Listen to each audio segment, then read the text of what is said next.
Hello viewers, আসসালামু আলাইকুম। আশা করি সবাই ভালো আছেন। নদীমাতৃক দেশ আমার বাংলাদেশ, প্রাকৃতিক সৌন্দর্যের দেশ আমার বাংলাদেশ।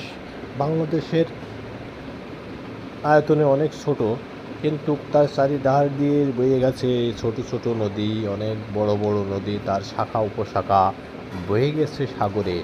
আসলে আমাদের দেশে এই নদী বা সাগরে অনেকের হয়তো জীবন যায়, জীবন নির্বাহী করে, বিভিন্নভাবে এখানে চলে।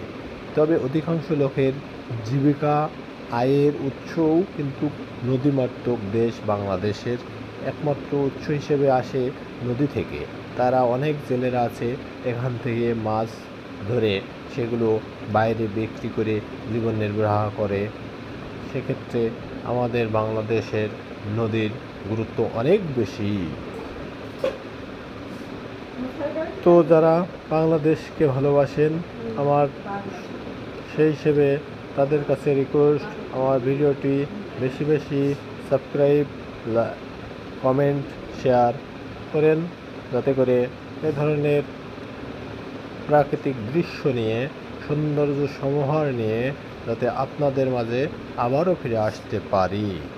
দেখেন, নদীর ভিতরে আছে অনেকগুলো জাহাজ, লঞ্চ, স্টিমার বা আরও আছে ছোট ছোট নৌকা, যেগুলোতে করে তারা তাদের জীবন নির্বাহের জন্য মাছ ধরে।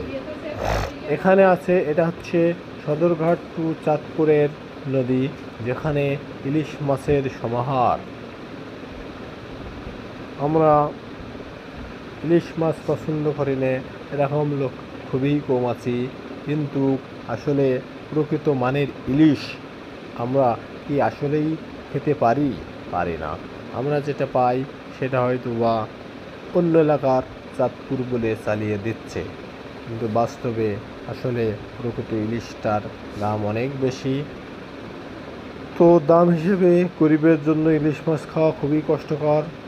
তা আপনারা আমার ভিডিওটি বেশি বেশি লাইক, শেয়ার, কমেন্ট করেন, যাতে করে চাঁদপুরের ইলিশ মানুষ বুঝে শুনে দেখে চিনে খেতে পারে।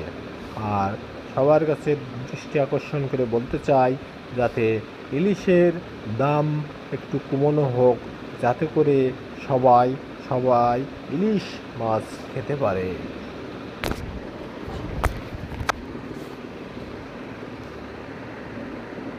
প্রিয় বন্ধুগণ আমার, এখানে আজকের মতো শেষ করছি।